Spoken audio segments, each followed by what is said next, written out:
আসসালামু আলাইকুম। আজকে 10 অক্টোবর শুক্রবার। আজকে সকাল সকাল ভিডিওটা করতেছি। ভিডিওটা করার কারণ হচ্ছে আপনারা জানেন যে বর্তমানে অ্যানথ্রাক্সের একটা ইস্যু আছে।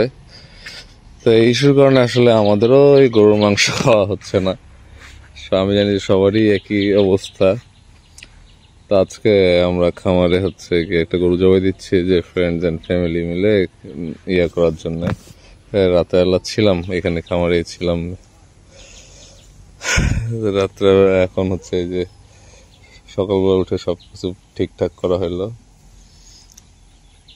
তো পার্ট বাই পার্ট হচ্ছে সেগমেন্টেড করে ভিডিও করবো, যেহেতু হচ্ছে জবাই করা বা এই ধরনের বিষয়গুলো ইউটিউব এবং ফেসবুক কেউই অ্যালাউ করে না।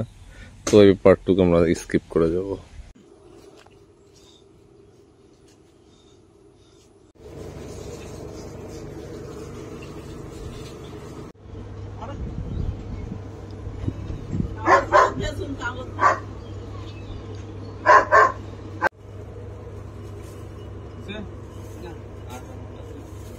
আর দেওয়া দিতে